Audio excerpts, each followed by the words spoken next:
Hello, hello, and welcome to the Hypno Fairy Godmother Show. I am Shirley, a clinical hypnotherapist and wellness specialist here in Southern California, and I have a private practice here. And I am a mental health first responder, and I absolutely love what I do. So I am so glad that you are with me here today. Thank you for coming and finding the show where you can come as you are and leave as you want to be, hopefully a little bit better and a little bit calmer. So, do you wish you could more freely enjoy a healthy habit or get back to being a little bit better you? Then we need to talk. And although I specialize working with the LGBTQIA community, I welcome and I work with everyone, so you are all welcome here. If you need any help, I'm here. I answer text messages, emails, tweets. I answer everything. So if you ever need to book online, that would be just fine. You can book online at whisperingsinhypnotherapy.com. Again, thank you for coming to the show. And we are new and improved. We are now being seen on various different social networks all at the same time. So this is very good. And if you happen to be watching me on YouTube, then, hitting a thanks and a thumbs up and a subscribe would be wonderful. If you're with me on a different social network, I'm excited that you found me too. So what I want to do is I want to get started the same way I always get started. And that is for everybody to be in a nice, safe place. And by safe place, I mean you're not driving, that you're not working on a special project, you're not dealing with heavy machinery, you're not in the middle of working with something with your kids. This is a safe place that's just you. And so I want you to do, once you're in that nice, safe place, that's very important, I just want you to take a nice deep breath. Hold it. And exhale with a smile. That's great. Now for this other part, I got this from a friend, but he is a dear friend and he lets me use this because it is my favorite. I want you to wiggle your toes. That's right. I said it. Wiggle your toes. Inside your shoes, outside your shoes. I don't care. Just wiggle your toes. Get that circulation moving. Next thing, wiggle your butt. Yep. There it is. Wiggle those buns. Squeeze them in. Wiggle your butt. Because you know what? It is pretty much impossible to wiggle your butt without smiling, or even tell somebody to wiggle their butt without smiling. I just love that. So the last thing I want you to do, once again, I want you to take a nice deep breath. Hold it. And this time as you exhale, I want you to say an affirmation. And it can be something as easy as, I got this, which is my favorite. But just, it's going to be okay. We're going to make it through. Just, today's okay. Today's the day. We got this. Just a short affirmation that can help you get through the day, or half a day, or the next hour. Just something that keeps you moving and going. And if you've got a little extra time, I want you to loosen up your ankles a little bit and roll things around and roll and move your shoulders and maybe move your neck a little bit. Oh, good. Move everything. Because in just a really short amount of time, you're breathing and you've got that going for you. And you've loosened everything up from your toes to your nose and a little bit ahead, and that's even better. Anything that you can do to just kind of make it through the day. Like I said, sometimes the hardest part is to just make it through the next hour, and we've got this.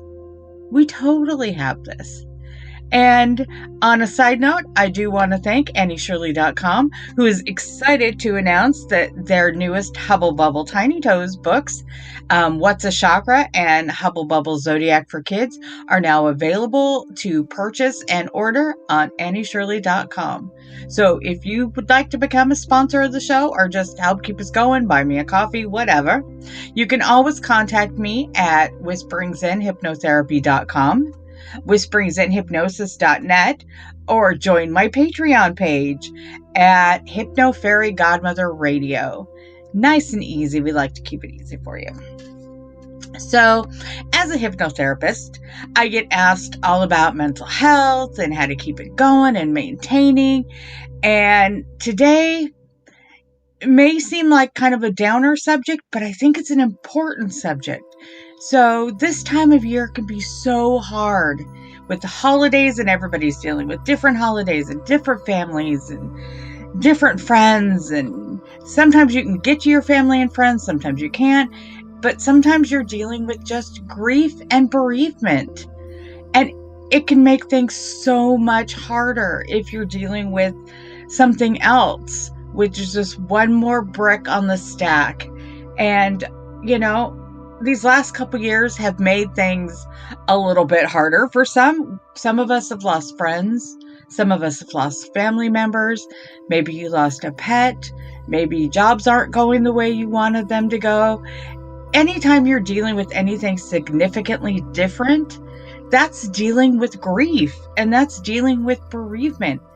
And first and foremost, I want you to know that you out there, you watching, you deserve to be happy.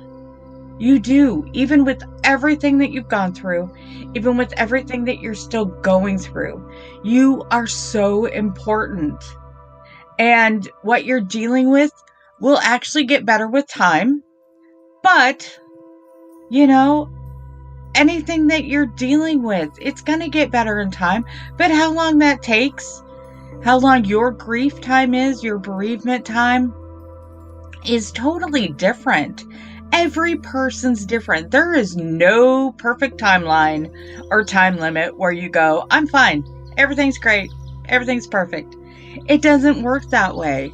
And, this time of year kind of brings that up a little bit more, because we are used to working with or being with, maybe your family. And that can be the family that you're born with or the family that you've made. This year I'm going to be walking into a situation where the matriarch of the family that I usually go and visit this time of year passed earlier in the year.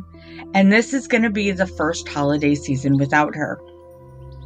And Thanksgiving was tough.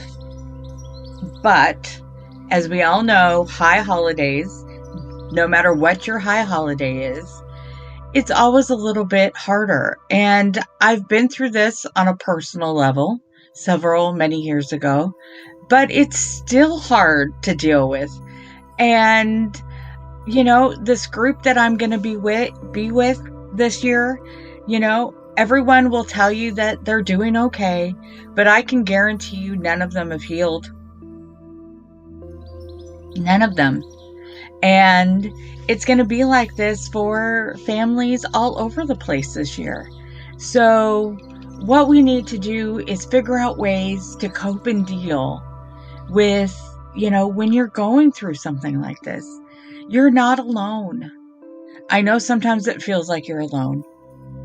And sometimes you feel like you're never going to quite heal. And sometimes things just bring up memories. And that's fine. That's okay. But grief is always evolving. And at times, feelings feel totally out of control. And a pause button does not exist. And, sometimes it's hard to be in pain when everybody else that you think everybody else is just fine and they're happy and joyous and yay. But you're not alone, sweeties. Not a one of you. And There are things that you can do to alleviate some of the conflict, that you might be experiencing now. Or maybe if someone that you know is grieving during the holiday season, these are some things that you can help them with. In my case, I'm going as support. I knew this person that passed. I knew her very well. But for me, it was more of a distant thing. Whereas, sometimes you need to be there for just support. Just support, And Psychology Today and Vitus and a couple other, different groups around there, have some helpful hints, and they are great helpful hints. I will be using some of them myself, because this time of year we need to set realistic expectations for ourselves. Remind yourself that this year is going to be different, and you personally need to decide if you can handle what's going to happen. If you've had past responsibilities or expectations, what do can you handle it? Examine all the tasks and events of celebrating and ask yourself if you really want to continue, and accept help. If you don't think that you're up to it, accept help. Others may offer to help cook or shop or decorate for you. I know that shopping can be just crazy. If that's what you really feel is an obligation, but consider shopping by phone or internet. I know so many people that shop by internet. If you still like to shop by catalogs, do that. If you feel that you need to avoid crowds and memories that bring up different situations, then avoid it. There are so many internet companies, there are so many catalogs, there are so many everything, especially this time of year, that you can still be a part of certain celebrations, but not have to inject yourself into them. Set your boundaries for holiday events. This is about setting your boundaries, knowing what you need to do, knowing how you need to handle it. You can still participate or not participate. Do whatever feels right for you. That's right. Do what's right for you. And while there may be pressure, there's always pressure to attend maybe a holiday party, a family gathering, a show, something like that. Remember, check in with yourself. Always check in with yourself and your wants and your needs to identify if you're even ready. And that's ready both mentally and physically. You may not physically be able to handle it. You may definitely not be mentally ready to handle it. And if that's the case, then these are the things that you need to be aware of. And if there's something fun, if you honestly get invited to something and you think it's fun, that might be a good thing that's helpful to, commit to. And remind yourself that, if you do one of these events and you go, okay, I feel like I'm ready for something small. I feel like I'm ready for something that sounds like a lot of fun. Remind yourself, you don't have to stay the entire time just because it says it's going from 4 to midnight or even a shorter amount of time. It's okay to opt out. It's okay to go and find a balance in between engaging with people or, and not pushing yourself to where now it's an obligation. And like most people, they're going to tell you that they feel fine, or they're going to tell you that things are going great. But if we can see it on your face and in your body, and if you're leaning a lot, or if you're sitting down and you're kind of hanging back a little bit, know that maybe that's your cue to not finish. Give your thanks. You don't need to give excuses. You should never have to give excuses as to why you're leaving. And just say, I've had a great time, but now I'm ready to go home. Or just say, thank you, and I'll see you next time. Just something short and sweet. Don't drag it out. Sometimes when we're trying to get out of a situation, sometimes we just drag it out and we start making excuses. And the more excuses that you make, you start sounding like you didn't want to be there in the first place. So definitely don't do that. And, this time of year, like I've mentioned, grief doesn't take a back seat. During the holidays, it can often be magnetized and magnified, and it can just seem just so incredibly overwhelming. Just so overwhelming that it's important for you to acknowledge your feelings. Don't avoid your feelings. That's not the whole point of this, is not to avoid your feelings. Acknowledge them, deal with what you can, and then slightly, put them in the back just a little bit, if you can. If you can't, then, do what's best for you. And you're going to experience both negative and positive things during the holidays while grieving. And that's okay. Be kind to yourself and remember that all your feelings can coexist. You can be having a really good day where you feel like you're ready for the world and you can go out and you can decorate and da-da-da. And then you can wake up the next day and go, I can't even leave my house. I am going to do the least amount possible to make it through. And all of that is just fine. Because you can miss a person or a pet or a situation and still enjoy your holidays at the same time. It's actually possible.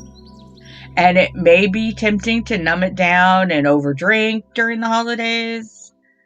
And, depending on what medication you take. But anticipate that you're going to have some difficult emotions and prepare ahead of time to prevent negative consequences to occur. So if you know that if you go to this particular event and you're going to drink to numb the pain, maybe it's better for you just to not go. Because nothing good really ever happens when you overindulge. We know this. We've all had friends that have done it. Even when they're in a good mood. If you're overdoing it, bad things can happen. Trust me on this one. So you don't do that. So, if it's to the point to where the only way I'm going to make it through this circumstance, this event, this party, this whatever, is to overdrink or outdo it, just maybe that's a time when you just give your apologies and don't do it. And let's say you go to the event or the family gathering or the friend gathering or the whatever gathering. And that person, there's an empty hole there. And loss sometimes means that certain roles need to be filled. It's important to think ahead, especially if there's kids involved. It's like this, kids are really adaptable, and sometimes it's the adults that need to handle things a little bit better. But, consider who's going to fill those vacant roles. Did someone always dress up like Santa? Or did, grandma always cut the turkey? Or, who always had specific roles that they always played that just aren't going to be there this time? So plan ahead. Because if you plan ahead, that avoids those really uncomfortable, unnecessary moments where,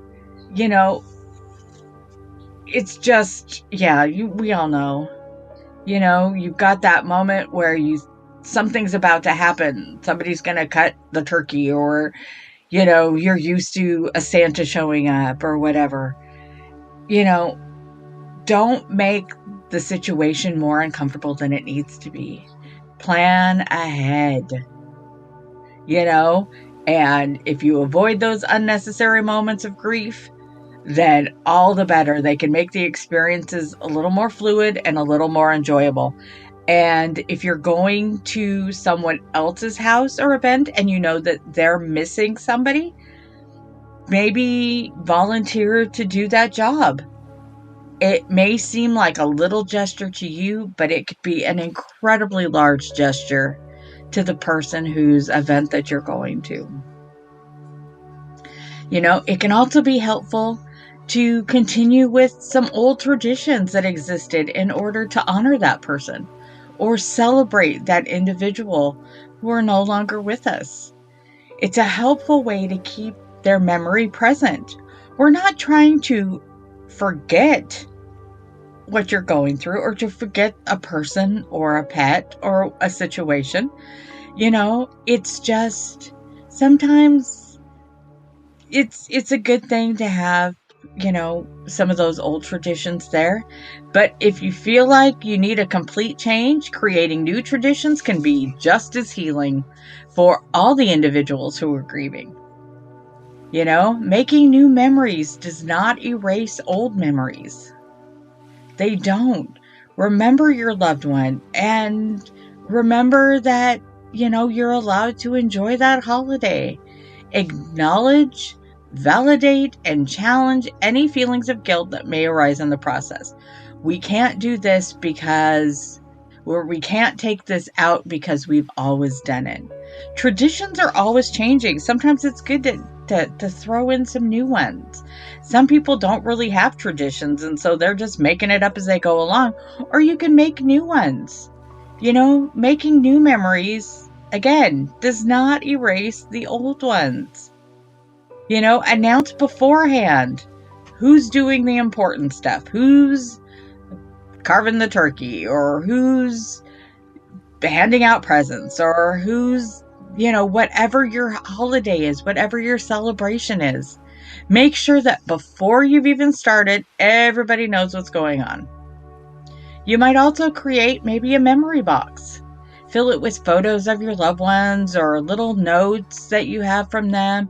And if you do have kids involved, have them put drawings into the memory box. You got to understand they're grieving too, and some kids show it, some kids not so much. It's kind of like adults. See if they want to be involved. And if you do have a little memory box that you're making, see if they want to draw or write a little poem or whatever. Make decorations using different colors or symbols or images, that remind you of that person. Is their favorite color red? Add a little extra red. If you're feeling a little more somber, light a candle in honor of that loved one. If you're celebrating Hanukkah, maybe dedicate one of the Hanukkah candles in memory of your loved one. That's both beautiful and it's honorable, and you can continue to do that. Try putting a bouquet of flowers on your holiday table in memory of that loved one. If you're feeling like, you can add an ornament. It's kind of like lighting a candle or adding that symbol or color, with their name on it to remind everybody of what a wonderful person that they were. Maybe, play their favorite game and be just as competitive as they were. Play their favorite music in the background. Did they have a favorite food? Don't quit serving it just because they're not there. That helps keep their memory alive. The most important thing to remember is that there's no right or wrong. There is no right or wrong to celebrating a holiday after the death of a loved one. The best coping mechanism for the first holiday, though, is to plan ahead and get support from others and make it easy as possible. you can do this. And prior to the holiday season beginning, which I realize we're in the middle of the holiday season right now, so this would be just sort of a as soon as you can as we get closer. Some of you are already in the middle of your high holidays. So you can do this in the middle. You can do this before your holiday begins. But create a list of go-to coping skills that you can use it at home or you can use at a social function, and they'll be handy when something hits you. And you never know what that something's going to be. It could be seeing somebody from the back that looks like that person or from the side.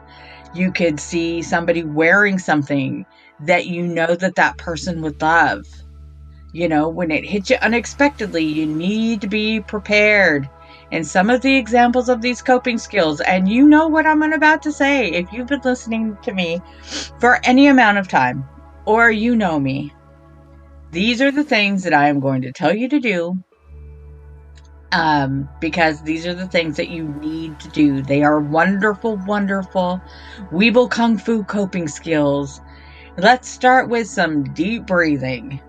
When things get a little out of hand, find a quiet place, go into a spare bedroom, an area, even if you need to excuse yourself and go into a restroom. I'm telling you, deep breathing, straight from your core. Because what that's going to do is that's going to get your heart going slower, and that's going to lower your blood pressure, and that's going to work really well for your mind. So that deep breathing is just, things to associate. Always with the deep breathing and the Shirley. Yes, I'm always going to tell you to breathe deep. Maybe take a walk. If you're lucky enough, there's an animal that needs to go for a walk. That gives you the opportunity to go take that animal for a walk. Or if there's no animal, just excuse yourself and say, I just need to go get a little air, take a quick loop around the block, get some of that fresh air, get out of the situation. Do your deep breathing while you're walking. Let your mind settle. If you've got a little extra time, listen to music. You know how I am with music. If you can be subtle, have that earpiece in, just one, because you need to know if somebody's talking to you. But have that earpiece in and just listen to, your jam while you're there. It can be the easiest thing to calm you down. You can't really do this if you're at an event, but maybe before you leave, try some yoga or some Tai Chi. Something nice and easy. Just some stretching to get yourself ready, and that'll get yourself ready mentally and physically. And remember to keep telling yourself those positive affirmations. The positive affirmations that I tell you to tell yourself. Put them on a Post-it note. Put them on the wall. Put them wherever you need to put them. The positive affirmations. Make sure that they're balanced. Make sure that they're not crazy, but just something to tell yourself to get you through that moment where maybe something's hit you that you weren't ready for. If you don't have a place to go or you're going someplace that's a little bit later, maybe volunteer someplace, do some charitable work. Helping others is going to alleviate your sadness. Bringing joy and smiles to somebody else's life is just a great thing that you can do. And it's always a good idea. Places are always needing help this time of year. Check out, there are so many places online. There's a thing called the Shine Project, which is actually online. And they have a list of over 50 holiday service projects and places that always need it.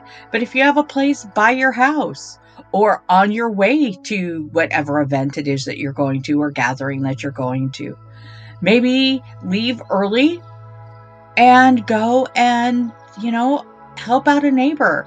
Or if you live in a community, where I live in a community that has lots of older neighbors, check on them, say good morning, go see how they're doing first before you leave. There's always places out there that need some help or need somebody to help serve or donate things. Just do something that gives you that little smile, that little twinkle in your heart, because sometimes that's what we need. But I think the most important thing that you need to do is that if you're struggling or if you're feeling yourself start to slide, ask for help. Please, it's so important that if you feel that you're starting to slide, get support. Ask for help from your friends, maybe some other family members, coworkers, professionals, hypnotherapists. We're there for you. Whether you've lost someone that's close to you or just a friend, or if you're dealing with the loss of pretty much anything, these holidays can bring up such complicated feelings that it's completely normal. It's so normal, and it can be completely the best for you to seek out services. If you have a therapist or a psychologist or a hypnotherapist, of course, know that we're there to listen. We know that this is a hard time for a lot of people. And, if you're struggling, don't forget to ask for help. Don't ever forget to do what's best for you.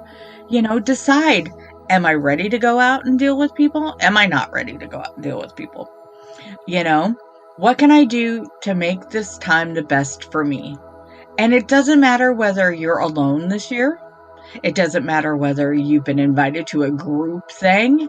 You have to do what's best for you. You have to do only what you can handle. Mentally, physically, emotionally, only do what you can handle. The holiday season is not always the merriest time. It's not always the time we want it to be. And it's normal to feel apprehensive about, what you're going to do and how you're going to feel. And remember, there's no right or wrong. There's never a right or wrong approach to the holidays. And if you've lost someone this year, or it's the first time that you've had a chance to be with this group of friends and family or whoever it is, do what's best for you. And if you experience happiness, allow it. Allow it to enter into your grief space and be present with the people that are around you. It's okay to grieve and be happy. It really is. You just need to be kind to yourself and try to make it to just one event maybe, or just one little thing. If you think that you can handle it, that's what you need to do. Because I put these things out for you, like I said, sometimes you need to make it through the day. Sometimes you need to make it through the next hour. Sometimes you've been having a real tough week and dealing with grief and loss and dealing with holidays. And we all have the craziness surrounding us. And you need to do what you can do.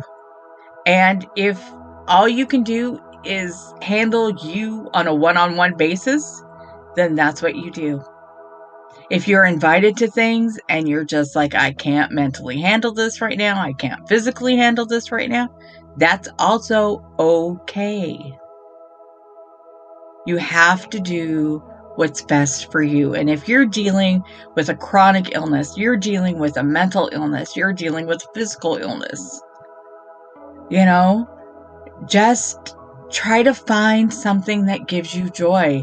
And if what gives you joy is watching crazy videos or animal videos or your favorite movie, whether it's a holiday movie or not, if it's your favorite movie, it's your favorite movie. Just find that something that gives you joy. Find that something and if you can find the joy and you let it kind of ease into your grief a little bit, there's no need to feel guilty about that. You're not moving on without that feeling. You're moving on with that feeling. Because we all need to be moving just a little bit forward. I put these things out and I hope, that you're using your breathing exercises. I hope that you're focusing internally. And that you're doing what you need to do for you if you feel like you're starting to slide a little bit. We all feel that way sometimes. I feel that way sometimes, where I just want to lock myself up in a room and I don't want to deal with anybody. But you know what? It's usually a momentary thing. Sometimes it lasts till the next day. Sometimes it only lasts for a little while. I do what I need to do. I have people I can talk to. I'm lucky enough to have a wonderful support system, and I hope that you are too. Or I hope that if you don't have a huge support system, that you're willing to go out and try to find one. You can call online. There are so many online places. There are helplines everywhere, especially in the holidays. Those helplines are going 24/7. They are there for you no matter what happens. They will be there for you 24/7, 365 days a year. For the most part, I am too. I take clients during the holidays. I don't set aside days. If you need help, let us know. Let me know. I answer everything. I answer my emails, which is, hypnofairygodmother@yahoo.com. Inquiries on the website, tweets, Instagrams, YouTube, everything. If I'm there, if you can't find anybody else, know that your Hypno Fairy Godmother will always be there for you. These are things that I try to help you with, that'll make you stronger, mentally. I give you ideas to add to your toolbox. What's the worst that can happen? You end up spending several weeks telling yourself positive and encouraging things every day. I know, it sounds horrible. You're a good person. You're a loving person. You're worth it. You're worth everything that you do. People, whether you know it or not, you have people that love and support you. And it may not seem like it all the time. And there are times like the holidays where you feel like you're alone. But you're never alone. And if you need that extra help, then use one of those hotlines. Your mental health, whether it's ups or downs, we know that we have times of incredible courage, which you may need coming up. And we know that there are times of epic fails, which we hope doesn't happen very often. But we can handle it. We can handle it. You can handle it. I say we because I think of us as a family. I think of us as a team. And I know that we can handle things. And sometimes you just need to take a break. Get out of your house. Go for a walk. Depending on where you live or what precautions you have to take. Follow the rules. But, I'll go out and take walks and listen to audiobooks or listen to podcasts of other people I love or just listen to music. And when I say listen to music, listen to your jam. I'm not telling you to listen to serene, quiet, soft, gentle music. If you need to just headbang your heart out, then do it. It's what moves you, If especially if you're listening to an audiobook or you're watching a movie, let yourself go. Allow yourself to be part of that book. Allow yourself to be engrossed in that movie. More than not, you will see me dancing around my house doing things that I need to do around my house. You know what? If my neighbors are watching, I hope they're laughing too. I hope if you're dancing around your house like a toddler, just let it out. You know, if you do decide to go out, maybe find a nice park. I am lucky, and I admit that I am lucky because I live near water, and I can go down to the water and go down to the ocean, and I can walk and I can feel the energy. If you get that energy from going on a path in the woods or walking through a park, just smelling flowers, that's incredible. Find that and do that, you know? Find it and do what means the most to you. You know, if you have to take precautions because of a chronic illness, then take those precautions, but that doesn't mean that you're stuck. That just means you have to take a little more precautions. You know, if I also suggest all the time that you call a friend, call a neighbor, call somebody that maybe you haven't heard from in a while that you're wondering how they're doing. You know, get online, do a group dinner, do a group event. You know, last year, most of us didn't have our families with us, even if we had, big family events. You know, we did stuff online. We unwrapped presents and lit candles and did all that stuff online. That doesn't mean that had to stop. You can still do it that way. Set up a Zoom holiday. You know, Facebook somebody, Zoom somebody, whatever you need to do. You know, you can make it through. And, if you know a healthcare worker or a first responder, give them a little extra love because they deal with this every single day. You know, give them a hug, buy them a cup of coffee. You know, if you live alone and you're having to deal with your own little personal quarantine, it's fine to call somebody or FaceTime them or however you contact people. Just to say hi. Give them and you a reason to smile when smiling may not come that easy. And for some people, it really doesn't. Sometimes it doesn't come as easy as you want it to. And if you were a loved one that may be dealing with a health crisis or a disorder or any type of, and you're feeling like you just can't make it anymore, please know that you are worthy and you are loved. And if you need to call the suicide prevention hotline, I give this number out every single week. And I do that because you never know when someone you love or even you might need it. It's 1-800-273-8255. 1-800-273-8255. And there will always be somebody on the end of that line to talk you through whatever situation that you're going through. Today we've got a little extra time, so I want to make sure that we go through our self-compassion pause. If you don't know what that is, then you're hearing it for the first time, then it's a great thing that I like to do. And if you've got a little extra time in your day, or you can even do this sitting in your car. The next couple of things that we're going to go over, you can do sitting in a car.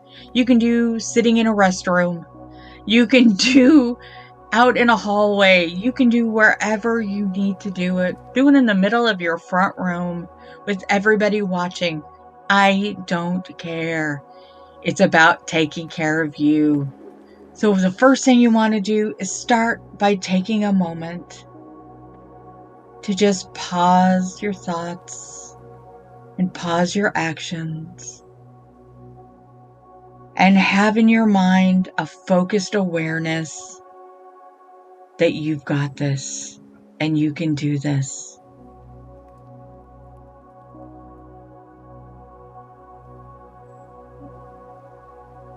And then I want you to slowly move your hand onto your chest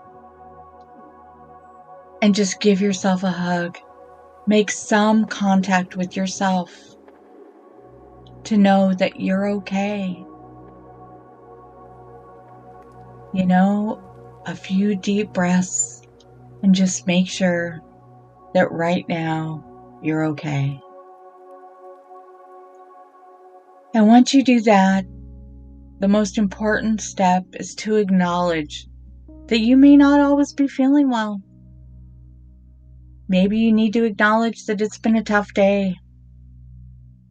But if you keep doing this and you keep practicing your mindfulness and your meditation, it will encourage you that you know that you can. Acknowledge all of your feelings. Remember, we're not trying to avoid feelings.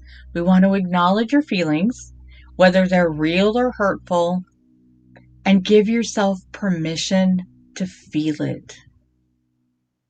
Give yourself permission. It's okay. I'm not having a good day. I can't handle this crazy party that I'm supposed to go to. Acknowledge it and deal with it. Because you can. Because you're that powerful. Now we're going to do our 3-minute breathing space. 3 minutes. Just 3 minutes. I'm telling you. Unlike doing a full meditation that some people think takes a long time, meditations do not take hours and hours. But that's for a whole nother time. You can do little short meditations. But if you don't have time to do a meditation, or you don't want to do a full body scan that we've talked about before, making sure that every part of your body is working the way it needs to. You know, this is an easy one. It's quick. It's useful. You know, get your brain centered, get you back to where you're supposed to be in the present. And if you have kids, they can learn how to do this, because sometimes school gets a little out of hand. Sometimes your friends get a little out of hand, you know, and it's 3 minutes. And although thoughts are going to pop up, and keeping a clear mind can be really challenging sometimes, you can still do this, okay? Especially if you're busy and you got things going. You can even do this in the car, although this goes back to being in a safe place. And if you decide that while you're focusing, while you're focusing, that you need to close your eyes, do not do this in a car that is moving. Do not. Unless you're in the back seat as a passenger, do not do these things, okay? It's just important for me to make sure that you're all safe and healthy. So for your first minute, I want you to just ask yourself, once again, how am I doing right now? Not how was I doing 5 minutes ago? How am I going to be this afternoon? How am I doing right now? Acknowledge it. Focus on your feelings, your thoughts, any sensations that might arise. You know, try to give them words, maybe phrases. Go, right now, I am having a really hard day and everything feels kind of deep, dark blue. Or it feels like an angry face. Or it feels like whatever it feels like. You know, just how am I doing right now? Second thing you want to do, acknowledge and just keep aware of your breathing. I know we're back to breathing again, but be aware of your breathing. Are you breathing really shallow up here? Are you breathing lower down here where you should be breathing? And if you're breathing up high, definitely be aware that you need to just slow that down a little bit. Slow it down. And feel as your breathing goes down, your heartbeat will slow down, and you're aware of things that are changing. And for your last minute, I want you to be aware of what's beyond your breath, the outward from your breath, feeling in ways in which your feelings and your breathing affect the rest of your body. Now that you've been aware of your breathing, have you noticed that your heart has slowed down? That maybe your headache has gone down a little bit? Do you feel like you're a little calmer? Blood pressure's going way down. Be aware of all of that. And like I said, keeping a quiet mind can be challenging. And thoughts are going to kind of pop up. But just think of them Don't block them. Think of them. Let them go into your mind and out of your mind, or in one way and out the other, depending on how you're sitting. Then just let them disappear. Observe them, acknowledge them, and let them go. Because we don't want to repress our feelings. Whether you're dealing with the hardness of the holidays, whether you're dealing with a day-to-day work situation, whether you're just trying to make it through the next hour, acknowledge it and let it go. I just want you to know that you're going to be okay. Take some breaks, especially if you're in a situation that maybe you got yourself into and now you're not quite sure how to get out of. Go take those walks, do that breathing. Remember that if you need me, I am so easy to find. But if you need to just catch up on a few things, I repost all my shows. They're on Facebook, they're on YouTube. You can listen to the podcast anytime. Just listen to it. You don't even have to see me if you don't want to. All of that's good. And always take note. Always take note of your mental state at all times, several times. And be mindful of those around you. If you see somebody that might be having a bad day, give them a smile. Smiles are contagious. If you start out by giving one person a smile, that's going to brighten up their day, and they may want to smile at somebody else. You don't have to know these people. You don't have to get to know them. Just know that smiles are contagious, and this time of the year, we all need smiles. So I want to thank you guys for listening today. It has been my true pleasure to be even a small part of your journey. And I hope that it's been calming, a little bit soothing. And mostly, I hope that wherever you are, you're leaving a little more of who you want to be. I'm Shirley, clinical hypnotherapist, advocate, and mental health first responder for Whispering Zen Hypnotherapy and Wellness. And I work together with my clients, maybe you, as a team, so we can find the best way to get you back to feeling more like you, without any fears, without any worry about any habits, no physical or mental pain. And I work online so I can be wherever you need me, and I can be wherever you are. I understand hypnosis isn't for everyone. Some people are a little wigged out about it, so let's see if maybe we can work together and get you through all this. Again, I'm Shirley, clinical hypnotherapist, and you can book a consultation or just talk to me at any time on whisperingzenhypnotherapy.com. It has been, again, my sincere pleasure to be with you and help you out today, even if I did just a little bit. Remember, one last time, take a nice, calming, deep breath. Hold it. And exhale with that big old smile. Thanks for tuning in. Tell your friends about the show. And I promise I will see you next week.